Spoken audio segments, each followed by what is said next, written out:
All right, here we are. May the 4th be with you today for Coffee with the Founder. I have another great guest here with us, along with my coffee and coffee cup. Today we have Lauren Hickman, who is a longtime friend, colleague, sister. So proud of her and the life she's been living and the great stuff she's doing. And we're happy to have you here with us, Lauren, today. We created this Coffee Talk show to really introduce people to all the great people that we know that we're connected to and the great work that they're doing. And so we're glad you're here. Let's get started. Who are you? What do you do? Can you just start with that introduction? Absolutely. My name is Lauren Hickman. I live in Des Moines, Iowa currently, and I would be what I call an energy interpreter. So the main work that I focus on is doing spiritual cheerleading for folks, utilizing intuitive energy balancing methods from the traditional Reiki energy practice, as well as doing astrological interpretations from a soul perspective. So that's what I focus on in my work currently. And I produce writing related to astrological events. I host a podcast called Inspired Astrology with Lauren K. Hickman. And I'm just in touch with the community, and the groundwork starts sort of there. But Yeah. So can you tell me how one becomes an energy interpreter? Is this what you grew up thinking you would do? I mean, how did this happen? How did you get to this position? I think that it was always there, and I didn't know what to call it. I mean, just like most people who find their stories wrapping around in adulthood, I was this ultra sensitive child, highly empathic, very sensitive to humans and diversity issues and kind of the plight of the human experience. And what that developed into over time was seeking out ways of dealing with that. And on one hand, there was meditation and recovery work and philosophies and doing outreach that way. And then on the other hand was, let me just hide under a rock and find a way to deal with this through escapist issues and addiction. And I know that my recovery story is a big part of my path. And I guess that, you know, it's something to be seen and considered in the work that you're so focused on doing, is bringing to light those who are not seen. And I feel like that's the big reason that I do what I do, is that being seen is such a huge part of the dismantling privilege, you know, whereas only like white men were seen for so long. We all need to be seen, acknowledged, heard, that all of our stories have something to be recognized and acknowledged.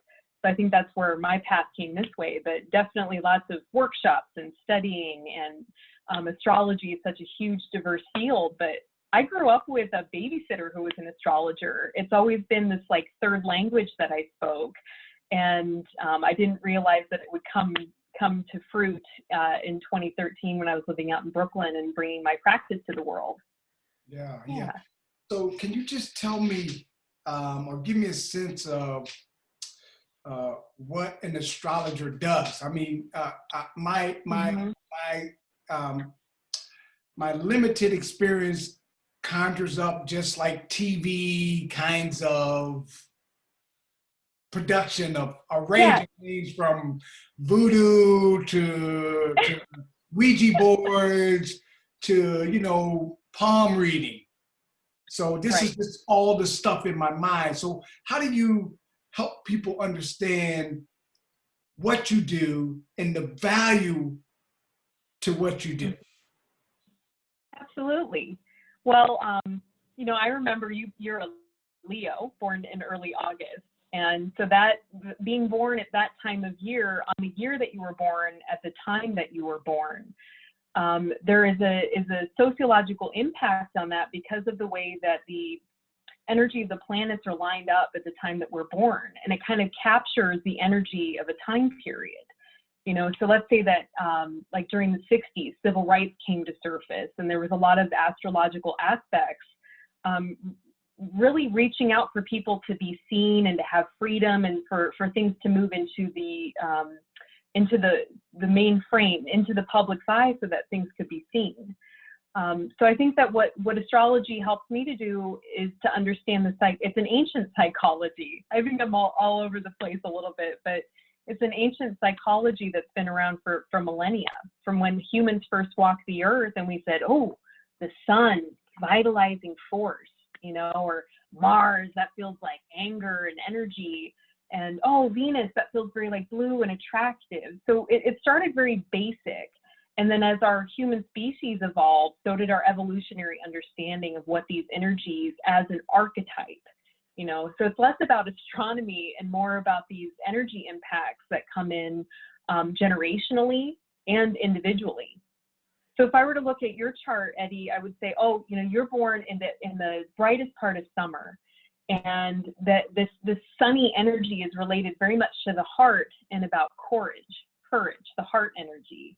And Leo is meant so much to be about bravery and to learn about how to be a good leader, a generous leader, to benefit other people, while you're also learning to get up and be strong and have a strong ego in the world.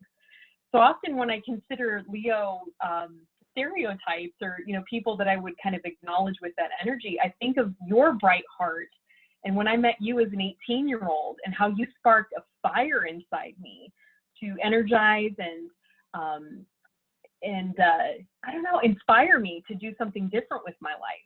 I mean, you were one of the main reasons that I stayed at Central College, because I wanted to learn from you.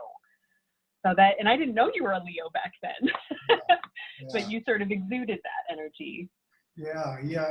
I mean, I wonder when, Lauren, you feel like, okay, I'm not losing my mind. This is something, this means something, because I could somehow picture people telling young people with that kind of insight all kinds of things, from something's wrong with you to maybe you need summer camp. I don't know. I can just see people saying to young people at a young age who are having these kinds of questions and wonderings. When did you feel like there's something to this? I know what I'm doing. I know what this is about. Do you remember that moment and what it felt like? And now, where are you now in reference to the field and your understanding and as you look at the world the next 25 years? Right. So what you said about inspiring young people, I'll address that to begin with. That when I sit down, it's often millennials and their parents that are clients for the most part, but I try to reach out to as many populations as I can, because it's this idea that you are an absolutely unique individual and that you are necessary. That no matter if you were born minutes apart from another person, you still have your consciousness to develop and your piece of the puzzle to contribute to the greater good. And I think that is valuable because it can give guidance. A lot of times I do work with parents that have newborn children or kids who have learning disabilities or issues like that, and I'll have a look at their astrology makeup, and I'm able to help the parent understand the energy potentials of the child, so that they can then work with them, to create better boundaries for some children or to give them more freedom or more options. It just depends on the individual child. And for me, being a very ambitious, precocious young person that was kind of rebellious and a little bit of a stinker, having astrology as a language to better understand myself and to see that I had value and I had uniqueness, and that, yes, I was quirky for these reasons, but it was the energy that I believe that I chose to incarnate with, to grow with. So that started making sense to me a long time ago. I was probably 13, getting astrology readings done regularly to help me work with my rebellious teen issues. And then now in adulthood, it just makes sense. It just makes sense to me. And the more I study it, the more it confirms to me that it's a new psychology that's ancient at the same time. Yeah.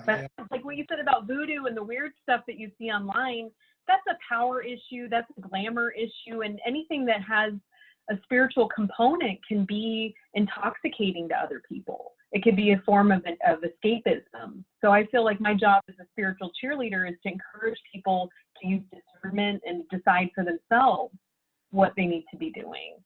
Yeah, yeah. Thank you for that. You mentioned Reiki. I mean, what can you talk to us or explain to people what that is and how that's used? Can you just give us some explanations and clarity around Reiki? Yeah, absolutely. I was actually thinking about this earlier because Reiki is a Japanese term, and I'm obviously a white girl from the Midwest, and I've had to consider a lot about cultural appropriation and things like that, which is really important to me as a person who works from a spiritual standpoint and who also tries to wake people up not to abuse rituals that don't belong to their culture. So if you want to talk more about that, but I will explain Reiki, that it was an energy modality discovered in Japan about a century ago by a man named Dr. Usui. And he spent 25 years kind of uncovering sort of the mystery of how great teachers in the past have healed by transference of energy.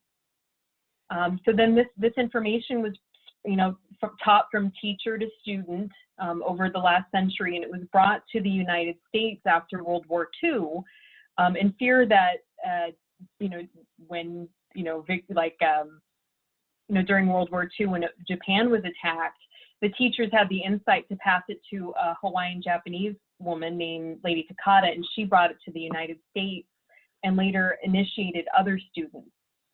So it is an energy transference that is taught through a lineage, just like you would go to a great painter to learn painting. If you were an artist student, you would want to find a great teacher to teach you martial arts or whatever it is in your lineage. So I've been really privileged to have a great lineage of teachers and have been studying for 18 years and have been in mastership training for about 8 years. So it's an energy transference. I think the simple way that I put it, like if I was explaining it to a kid, is that if God or Great Spirit or the universe had a pack of crayons, right, then Reiki is just one of those crayons that belongs to the universe. And we as humans transfer this energy from the 4th dimension into the 3rd dimension where we exist. So it's kind of like it's like prayer, or a lot of different ways to put it. Yeah. Hopefully that makes sense. No, that does. It does seem really silly, but it's very impactful, very powerful, and has made an amazing impact on my own life. And like I said, I've studied it for as long as I've known you. Yeah, yeah. Well, can you go back, because you had mentioned cultural appropriation and working with folks, and I think about, yoga and some of the things that are now so popular and so ever present. Can you just talk a little bit about your work with folks and really challenging them about embracing other cultures as opposed to appropriation? Appropriation, yeah, certainly. I think Westerners, especially because of the white cultural dominance here, and so much of that being Christian dominant, which was not something I resonated with as a young person. I mean, I didn't grow up going to churches, and I don't have an issue with that. But when you're looking for your faith system where things feel warm and fuzzy and you feel seen and heard and understood, I actually felt more drawn to Eastern philosophies like Buddhism, and I started studying Buddhism and Taoism as a teen. However, there were no Buddhist places in Iowa that I knew of at that time, and it was hard to kind of come into contact with those cultures. And that didn't happen for me until later when I lived in New York City.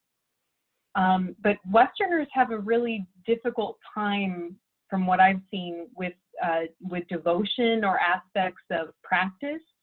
It's like when martial arts came to the United States, we needed a belt and a color and a level, just like we need trophies and we need ribbons and acknowledgement for each step of the path. And that's been the translation issue, I think, between Eastern philosophy coming into Western practice.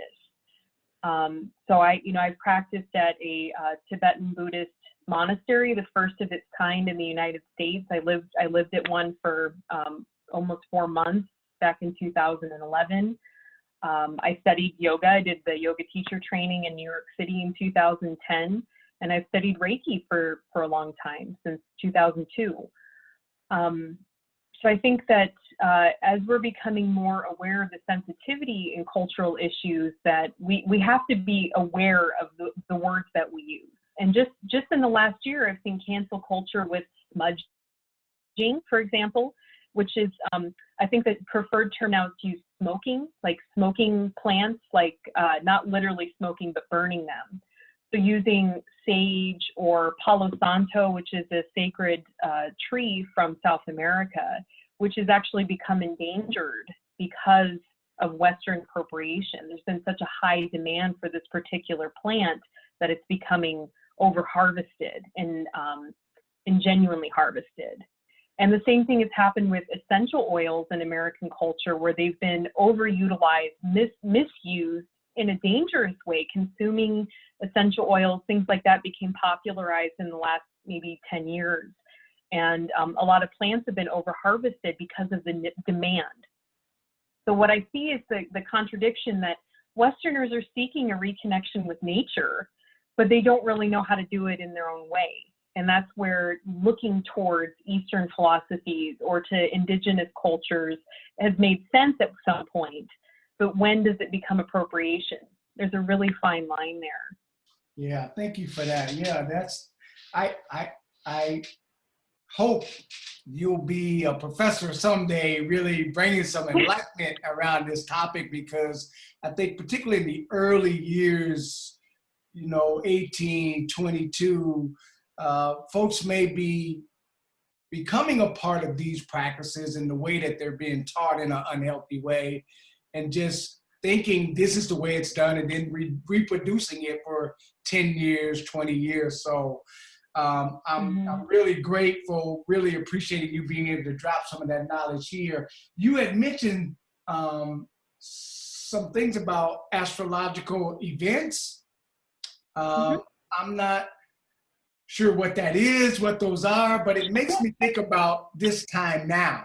But first, can you just talk about what those are, astrological events, and then talk a little bit about COVID-19, the pandemic, and what's your sense of what's happening now?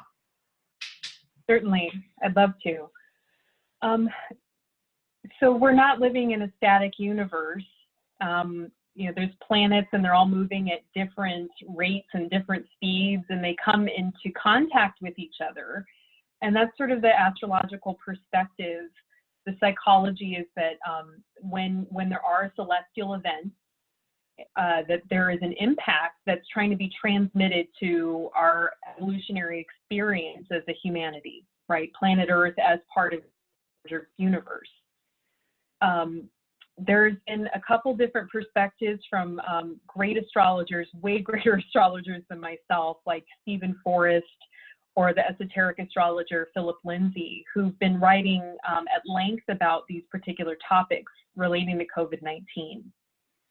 We've been preparing for what's called a conjunction, which are when planets kind of line up into a traffic jam, if you can kind of imagine that. So you have Pluto, which represents the unconscious, or the god of hell, or transformation at a great level, contacting Saturn, which to me represents the patriarchy, or old authority images and old karma. And then the connection with Jupiter, the great master, the great benefactor, trying to teach us or wake us up. And archetypically, Jupiter represents the fool or the master. So when all of these planets came into, Saturn and Pluto specifically, came into a direct hit at the beginning of January. I think it was between January 10th and January 12th. That's where all of these events started to really come into play in the United States. And to me, that's the death of the patriarchy. I mean, there's so many interesting things that happened if you look in the news of that week. So a lot of astrologers are connecting it with that specific transit or event astrologically. There's other theories about this asteroid called Eris, which in Greek mythology was this little punk, chaotic energy that was running around with the god of war. And so if you look up Eris in Greek mythology, it's this apple of discord that gets thrown into a crowd just to watch everybody get worked up. So what happens when we get all worked up is things like innovation happen. And we're seeing innovation happen as a result of this lockdown. I think that there's so many people who are learning new ways to move in the world, but ultimately this is a reset button, and we're having to reconnect with the earth to slow down, to see what the impact of us getting out of our consumer culture and moving back into a slower rhythm of life and how that's affecting our environment and our relationships, and also pulling away the things that were so extra. Yeah, so I mean, I guess that's the way that I've received this, is it felt like moving into a retreat energy, going back into a meditative state or a lockdown state where I had to look at myself and to slow down. And I've really benefited from my prior experience in retreat intensives for meditation and from my recovery process that have all kind of prepared me for this. But I know a lot of people are really struggling with the change of pace and not knowing when this is going to be over. And we have to embrace non-attachment, because we don't know how this is going to work out. Yeah. Well, that was going to be my next question for you, is really what's your advice to those folks who are not sure about an end date to this pandemic, so to speak? And to some extent, some folks may be possibly rushing things to kickstart things back to whatever normal is and all of that. So, I mean, you have a chance to speak to the people here and say, in your opinion, I mean, what's your advice in reference to dealing with where we are now with such uncertainty and also maybe some anxieties around COVID-19 quarantine? I think first of all, being gentle with ourselves individually. It's really easy to get hard up about how much am I eating, or how much am I sitting around, or I'm not exercising enough, or why am I not sleeping? First of all, none of us that are alive have been through a pandemic. And now we're on day 45, 50. I mean, this has been going on for a long time now. And with our goldfish-like memories as humans, I can see where this is becoming so normal. It's like the war being in the background on TV for so long that we forget that we're at war, right? We forget that we're in the middle of a pandemic because we're so inundated with information. And our mind is having to hold this dual truth that we could be a threat to another person, or they could be a threat to us with this virus. And that's a really kind of difficult thing for our minds to handle. And I think that we're all kind of in an adrenaline mode, or a little bit overtaxed on the nervous system level. So we have to just find our rhythm, and each one of us have a different rhythm and a personal vibration that we have to stay true to. But doing the things that humans do that we need, to sleep every day, to rest, to rejuvenate our systems through food, drinking enough good water, interacting with other humans. You know, we need one another deeply. So it's kind of starting with those basic things: exercise, movement, getting out to nature if you're available to. But there's such a diverse experience. You know, the New York Times and a lot of other newspapers are writing about the haves and the have-nots and the effects of privilege during COVID, and how that's playing out for essential workers or for those in poverty, and that we're not taking care of one another. You know, that the government has truly failed, and that we have to reconsider a system that is fractured, that's always been broken, and that needs to be built up to include everyone, all people need to be considered and concerned for. And that's just not been the case historically. So I think that we have to accept that change needs to happen, that we have to stay involved as a democracy, that we each have to write our letters and take action where we can to know where our part is in the puzzle. Yeah. So I'm wondering if what you say or would say to folks would be the same across age level, like if to parents of young people, because I'm imagining kids 5 to 10, 12, 15, they're at a different mindset in reference to pandemic and what stopping everything they've been doing and really chilling out for 40 something days, like you mentioned, is a major endeavor. So I'm wondering, like, what do you say to parents to help them talk to their kids who may just not be able to slow down, or at least used to slowing down, to stop consuming, to so on and so forth? Is there a different message you would advise those parents to be saying to their kids, or you would say to a group of 6th graders or 3rd graders, if they were listening to you through a webinar or something? What would be your advice to the young people? I would maybe have them take the time to consider the world that they want to live in versus the one that we're living in now. You know, maybe creating those aspirations rather than dealing with the fear of what's happening now. Maybe focusing on aspirations and mindfulness practices like slow movements and breathing. But I know parents, and I hate to say it, but mostly moms, that's what I'm seeing, who are struggling the most in carrying such a deep weight and keeping the sanity in their household. And that temperature, that climate can change on a day-to-day basis.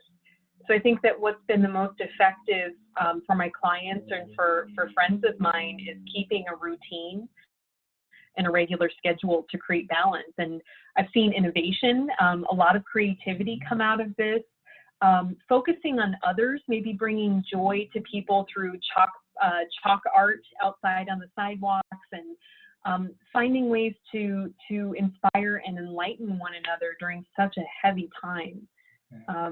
But I'm not a parent of small children, so it's really difficult for me to relate directly. But I do have a lot of compassion for the responsibility that it takes to juggle a household and a job and a pandemic and a lot of unknowns, especially when it comes to your bank account and all the things related to security right now, which is the most painful thing that we're having to look at. What's really valuable and what do we really need?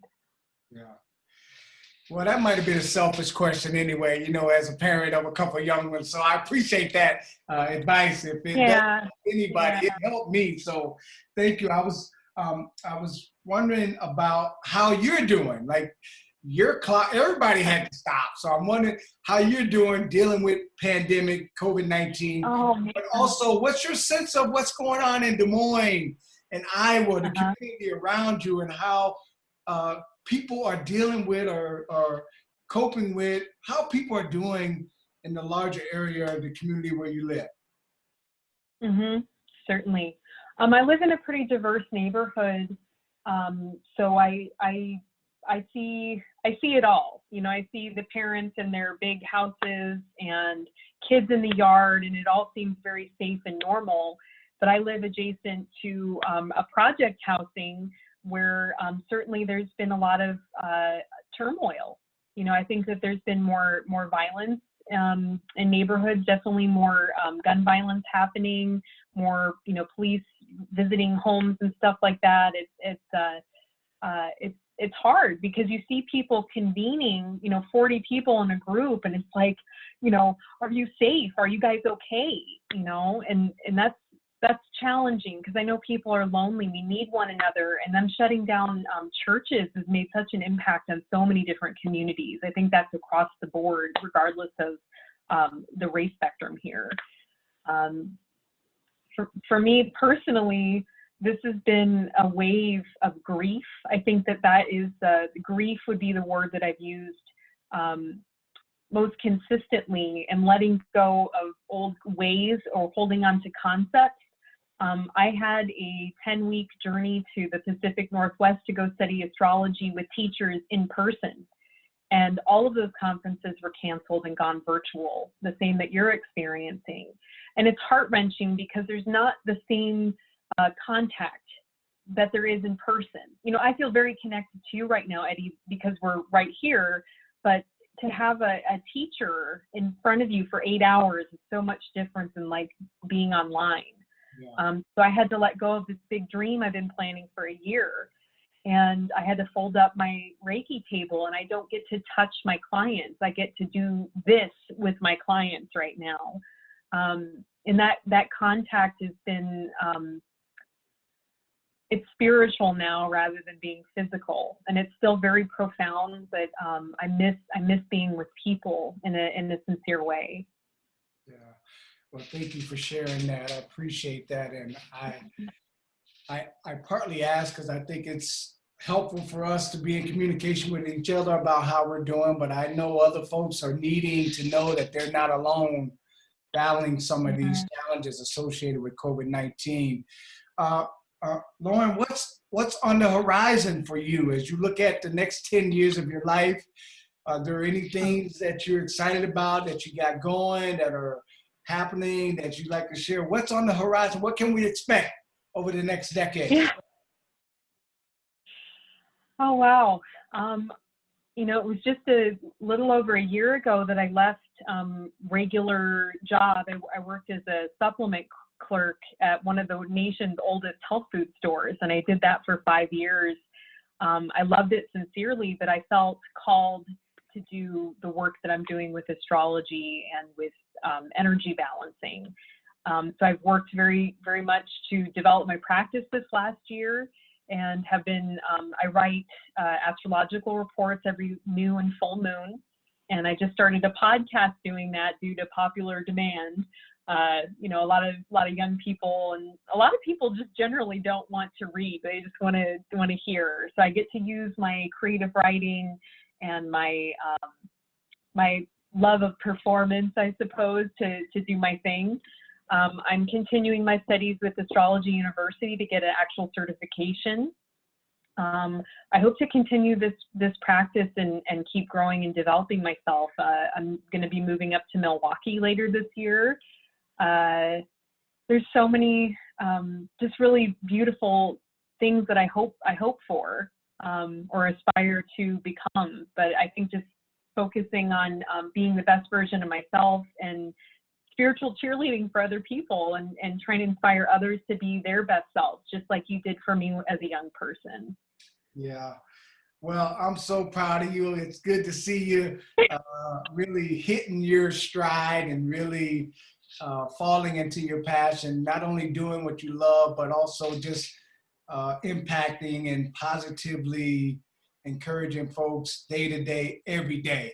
And so anytime, anything we can do to collaborate, support you, especially with you moving closely to Green Bay, going to Milwaukee, make sure you reach out and stay in touch. I was going to ask you, one last thing we're asking people, is there anything you've been reading or watching or listening to? It seems that we've got a little extra time on our hands now, so we're trying to build a little list of things to watch or read or listen to. Anything you want to share that you've been watching, listening, hearing, reading that we can add to our list during the pandemic? Oh boy. I am an NPR nerd, so I listen to a lot of NPR and the shows affiliated with that. I mean, I've really been trying to stick to humor and also revisiting old classics that made me feel like myself. I recently found the Marcel Proust questionnaire, and I filled out this ancient 35-question kind of an interview for myself, and that was really, really helpful. So, I mean, I get that watching can be this passive activity that's very soothing. I like Glow on Netflix for my kind of like, you know, I don't know, there's a lot of shows that can be really fun to revisit. In the beginning, especially, I was like reading old comic books. Saga is the one that I like, but I digress. I think that revisiting things that feel comfortable so that you're not like getting nervous about what's going to happen, you know, it's okay to go back and rewatch old things that make you feel comfortable right now. But certainly I'm trying to challenge myself to keep growing, processing. Highly recommend teletherapy if you can, you know, if you can do it. It's been huge. Yeah. Well, we'll be sure to post your podcast and other things that you're doing to your story so people can follow you and stay in touch with you. And again, please keep us posted on the move once you get here to the great state of Wisconsin. That's an hour and a half from Green Bay. So we want to definitely make sure we stay in touch. And I'm so happy, so proud of you. And I'm also appreciating you for the great work you're doing. And I'm glad that our audience can learn about the awesome stuff you're doing. So keep up the good work. And thank you for joining us for a little insight to the life of Hickman. Make it happen, Eddie. Thank you so much for having me today. You know it. Make it happen. Care. Much love. Much love.